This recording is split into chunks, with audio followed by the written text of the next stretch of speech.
Hi everyone, I am your guest host today, Ashlei Spivey, and I'm filling in for Skilo Slim to interview one of my best friends, peers in the community, sister extraordinaire, Racquel Henderson.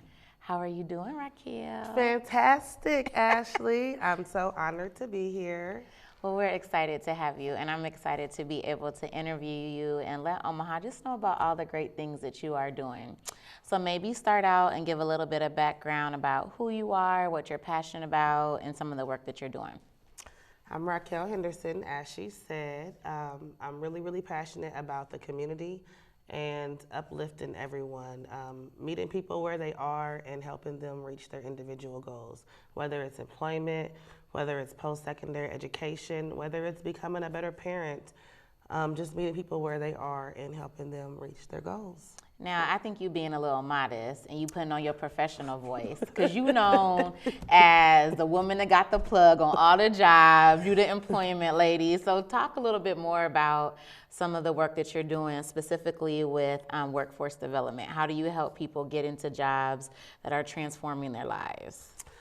Well, I started basically cold calling, reaching out to companies, trying to get them to see the benefit of offering opportunities to second chance individuals. And so And what does that mean, second chance individuals? that means individuals who may have different things on their background, who are returning to the community from incarceration, who may not be the best skilled for the job, but still have the passion to want to do it. Got it. And so through that, I built a network of employers who work with me and send me information for various job opportunities that they need filled for their company. And then I, in turn, put those on different social media sites because I feel like that's the best way to reach people these days so that they can know what's out there, know what they need to get it, and then get the job. That's awesome. So how many people do you think you have gotten jobs since you started doing this work? Ooh, thousands? Yeah. What does your inbox look like? So is that how people are reaching out to you? Are they yeah. calling you, texting you, inboxing you on Mostly Facebook? inboxing on Facebook. I probably have thousands of unread messages because I can't keep up and it's not my full-time job anymore. And so I try to do the best that I can in my spare time, but it does get pretty hectic. So I do know because I am your friend a little bit more about you in that space, and I know that you have a project that you want to launch and that you're launching around really supporting folks getting employment. So can you give us a little bit of insight about what that project is and how that came Yes. about? So that's called the B Project, and it basically just encompasses what I already do. It's based on bringing awareness to various resources, opportunities, and job offers in the community that people can take advantage of and be better, be successful, be with sustainable employment, be actively engaged in their families' lives by being a financial provider, whatever that means for them. That's awesome. And so you really started that based on your life experience? Was it based on the experience of others? Like, what made you say, I want to put my energy into this kind of project? Well, when I returned to the community from incarceration, it wasn't like it is today. There weren't all these programs to assist individuals with reentry. And so I kind of had to find my own resources when it came to housing, when it came to employment, when it came to post-secondary education. And I remember how hard that was, not having someone say, go here and do this and you'll be fine. Go here and do this. And so that was the main reason for me getting into the work that I do. And then helping individuals who are returning to the community and seeing the struggle that they have with those things. So what was your experience or kind of what was your path? I know I've seen you do numerous keynotes because she be speaking y'all out in the community. What was your experience or talk to us just to give us a little bit more insight about who you are and so what was your journey through being incarcerated and then returning? What was that like for you? What were your lessons learned? What were things that you were like, this is just what it is?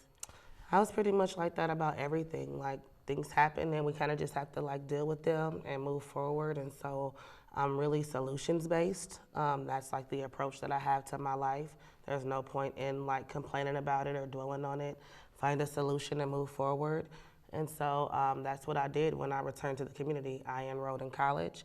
Post-secondary education is very important to me. And then I started doing work in service where I could give back to others. And so you went to UNO, right? And what's your degree in? I double majored, and so my degree Y'all hear that? is She said double major. so my degree is in criminology and criminal justice and psychology with a concentration in Black studies. That's awesome. And so how do you think that academic experience tied to your lived experience really supports the work that you do now? It ties because I get both ends of the spectrum when I show up for individuals. I know what it's like to be incarcerated and return into the community, but I also know what it's like to be educated and successful and have the job. And people can do it. Like, there's no limit to whatever anyone wants to do as long as they put their mind to it and do it. Along the way, people tell me, you ain't gonna be able to do this, you ain't gonna be able to do that, but here I am. I know, and doing amazing work. So you and I actually met, I would say it's almost 3 years now. Yeah. It was 3 years ago, and so it was through YBI, which I have on the shirt, Young, Black, and Influential. And it's an awards event that celebrates Black influencers or leaders that are doing things in the community that may not necessarily always get the affirmations that they deserve. So people that are just under the radar doing the work, not looking for any type of acknowledgement. And I remember reading all of the things about you and your work and saying, man, she is so dope. She's like the embodiment of what YBI is. It's about people that have real life experience, that have fought hard to not only help themselves, but help other people too. So can you kind of talk about what your experience with YBI has been in winning that award and what that has meant like for you or folks that really look up to you? Winning that award was everything to me and kind of the pivot in my life and like where I am today. What it showed not only me but other individuals is that like the underdog can win too. You know, for like in the community, there's like the main people, and it may not necessarily always be the people that's actually doing the work. Sure. I feel that the people that do the work get lost in doing the work because we don't do it for recognition or anything like that. We do it because we really want to see people win. And so winning that award was everything to me because it showed me that two truths can live and both things can be possible. And you can be frontline, you can do the work, you can still get lost in that, and it's okay to be recognized for it. And it's opened up so many doors for me. Not only was YBI one of the first major awards that I won, but it was the first opportunity that I had to keynote. And so that was dope, and it led to many more keynotes, and it's just been a whirlwind since then. So in your keynotes, because you've been speaking and telling your story, there were some really important things that you felt like really ground you in who you are, like your experience growing up with your family, your incarceration, right? Like kind of helped mold you and have given you your perspective. And recently, you had some really exciting news that I think went viral on Facebook about your family. And so would you mind kind of giving the folks a little bit of insight onto what that journey was and what that experience has been with your family dynamic? Yep. So as you know, and don't cry because we're on TV. I was adopted growing up, and so that left like a big void in my life, and in trying to fill that void, it took me down some pretty dark roads. It's hard growing up and not knowing where you come from and seeing everyone like have that sense of family and someone to look like and knowing where they come from and not having that. And so I tried to fill that with so many different things. And that kind of led me on like the bumps in my road in life, was just trying to fill that void. And so it led me to incarceration. It led me to a lot of other things. So recently, I have found my bio family, and so it's been pretty dope. And I'm looking forward to like a new journey of actually being able to like feel that. So what was it like? Because you met your bio mom, so she came to Omaha, and you kind of journaled or video journaled your weekend with her here via Facebook. And so like, what was that initial reaction like seeing her? Because I know you did a video when she first got off the plane and you met her. You know, we had like this whole skit planned, you know, me and my cousin. And it was gonna be like, surprise, voila. But I froze. I just like became frozen. I don't know if it was just like fear or overwhelming of emotions. I'm still like processing even weeks later. And so I didn't expect to like have that reaction. You know, this is someone that, of course, birthed me, but I've never known my entire life. And so, like, the emotions that I felt upon that, it shocked me. It did. It was really, really overwhelming, but it's crazy how you can go like 37 years, if I was 37. Because you are a hot 23. You know. But it's crazy how you can go like 37 years and never know someone, and then in one single moment, like, I had a sense of completeness. Yeah, that's awesome. That's so amazing. And so how is it, like, you're so open via social media? I feel like people will act like they know you. So actually, true story, my partner and I, we were at Olive Garden getting some food, and I was talking about you. I said Rocky, so I call her Rocky, and I was like, Rocky this or something, Racquel. And the waiter overheard us and was like, are you talking about Racquel Henderson, the job plug? And had all of these amazing things to say about her and the jobs that she has gotten. I think you might have gotten him a job or like his cousin or something. And so people know you. Like, I think people feel like they are really bonded and connected to you, and you're really vulnerable and open on social media. So, like, is that a hard balance? Like, why do you choose to take that route? Do you feel like you don't have any boundaries personally because people feel like they can just have access to you? I really truly believe in living in transparency. I feel like healing is not just for us, but for others, and that we should all hope to inspire and encourage other people to like live in their truths. It's kind of like the saying, you can't heal what you don't reveal. Like, it's not good enough to just reveal it to me, because like, you know, I was raised in church, and I believe that all tests turn into testimony, and the testimony has to be shared. Like, you don't know what someone else is going through. You don't know what they can gain from seeing what you're going through, or what strength they can muster up and not even know they had. So I truly believe in living in transparency. Not everyone is like that, and it's not for everyone, and that's okay. But my entire purpose in life is to inspire and encourage. Yeah, I definitely think you are inspiring people across the board. When you look at kind of what you have inspired people to do, or what does that look like, where are areas in the community that you feel like people should still be rallying around to change? Like, I know that you're actively working on supporting folks that are re-entering, like the workforce population, helping people be their best selves, but like outside of those areas, where are places that you feel like people or the community should be really looking at that are still causing harm to our folks? I feel like more people need to be giving back to our youth. People need to be mentoring. People need to be being engaged and effective. Like, I truly believe that it takes a village to raise these children. And I think that's what we lost. Like, growing up, everybody could whoop me, have access to me. I know your mama, check where me you on going? yeah, exactly. And it's not like that now. You say something to somebody's kid, and I know you ain't talking to my baby. You know, That so might be me, though. definitely. So, like, I think that's the problem, though, is that because it also gives the child a sense of entitlement. Like, my mama not here, I can do whatever I want to do. You're not gonna say nothing to me because she gonna come up here and say something to you. And so it takes a village. I just see our brown children just being lost in the system, and it really, really hurts to see 11-year-olds and 12-year-olds being sentenced to 30 and 40 years. For sure. You know, and they're getting younger and younger and younger. And I know that had they had a strong, I mean, it's not for sure, but most times, if they had a strong figure in their lives, it can make all the difference. Yeah.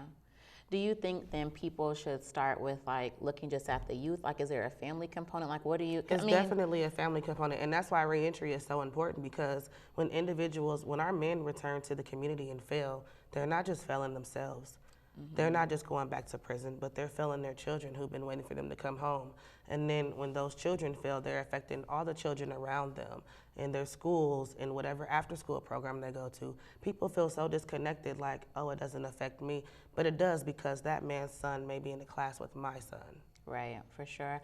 I don't think people look at it like that. I think they look at it as like, when you talk about adults that maybe leave and are out of the community and come back, like that's one individual that did something, like, so they're a criminal. But I don't think people look at it more holistically, like the a entire community. family is affected. You have Then a mom who has to work harder and more hours to provide for her children. You have children who now have two parents that are disengaged from the home because mom's working all the time and dad's away. And then they're trying to raise themselves. And then you have their friends who are being affected by whatever they're teaching themselves. And it's just a domino effect. Yeah. So what are some places that we can start to really pour into our youth? Like, what do you think some things that people could do right now that feel really accessible to help? I mean, and that's the thing, people think they have to do so much. Pouring into our youth could simply be paying more attention to the kids in your neighborhood down the street. When you see somebody doing something wrong, instead of taking out your phone to record these fights, break it up. Teach them how to sit down and communicate. Yeah. And then there's larger scales like, Abiola works for Big Brother, Big Sister. You have Richard Webb with 100 Black Men. And so there's organizations that are actively seeking for people. And like I tell people, it doesn't take much. Yeah, for sure. What do you think in terms of that? Like, is there a space that people can go to figure that out? Like, people reach out to you a lot. So is that like reaching out to you? Do you help connecting them? Is it reaching out directly to them? Is that something that you would be interested in? Like I always tell people, goals have to have action steps and directions. And if you don't know how to get them, you ask someone. For sure. So with that, kind of tagging on and switching gears a little bit, I know that you do some healing circles in the community. You talked about the trauma that has happened or what happens if people aren't successful if they re-enter. Talk a little bit about like what does healing look like for us as Black folks in the community? What most people don't realize is that healing is a lifelong journey. It doesn't have an end date. It doesn't stop. People think, oh, I'm gonna go to this one thing or I'm gonna do this and I'm cool. But you're not. And so healing is something that the person has to be in control of. And it has to be something that you do consistently for yourself. And for some people, healing may be going to a healing circle or going to therapy. But for some people, it may be taking 30 minutes a day to themselves to just debrief or doing something with their children to counteract whatever was done to them. It's important though, and it's something that we as Black people don't work on as often as we should. Why don't you think we work on it? Because I think it was really taboo, like going to therapy. I know I have people say, like, you gonna pay people? Like, yeah. It's a stigma in the Black community. Mental health it's the bad thing. It's something that not to be talked about. I believe that therapy is necessary for everyone, for sure. Especially for us in our community. For sure. So we've had all kind of the serious talk. So let's have some fun talk. Like, what are some things like people don't know about you? Like, I want to do kind of like some trivia or something like so people can get to know you that maybe haven't. So what is your favorite food and why? Seafood, crab legs, lobster tails, scallops, shrimp. Where's your favorite place to go and get that? Because you will put on your Snapchat, you will put on Facebook, almost like that Cardi B video when she was cracking on that plane eating them crab legs. That's what you give me. Yes. And so, like, what's your favorite place to go and get that? It's not a place here because, you know, we live in the Midwest and we don't have places like that. And so my girl Cherie Watkins, she makes this bomb seafood platter. And then my girl Stink, Marquila Dean, she makes, so they both make them for me. And both Black women. Both Black women support, what is it, eat all things, I always say it wrong. Yeah, enjoy all things. Enjoy all things. Because that's the acronym, yes. Enjoy all things, and then Cherie, the culinary trapper. Yeah, so that's dope. So then they can support Black women and eat like you like to eat. Eat like I like to eat. So then what do you do in your spare time? I feel like as a person that works in the community, we are always pouring ourselves into the community and have little time for us. So like, what do you do when it's your time? Like, what's your favorite hobby? What do you like to do? I am a show hoe. I don't know if we can say that on this channel, but we're just gonna roll with it. So I love shows. I'm addicted to like crime shows, like Law and Order, and medical shows, Chicago Med and Amsterdam. And so like, what are you watching now that's like your favorite? It's too many. You gotta pick one. You gotta pick one. Like, what do I look forward if somebody was looking for a new show. I got it. The Good Doctor. I love that show. You don't watch that? No, I don't watch that. It's so weird. Well, you know, I don't even have cable though. It's on regular TV. We don't have it. We stream. So we don't have that. We stream. I'm just saying. Okay. Okay, so The Good Doctor is what you watching. You would watch that, like, hands down, your top 5 shows. And then the Chicago's. Chicago Med, Chicago PD, Chicago Fire. Okay, and that's about them doing stuff within those fields, like saving people. Saving people. Okay. And How to Get Away with Murder. That's still on? Yeah, it's like the final season. Okay, I didn't know that. Okay, so what else would give people insight to what you like to do or what's going on? Like, what is something someone doesn't know about you that you don't share and that you want them to know?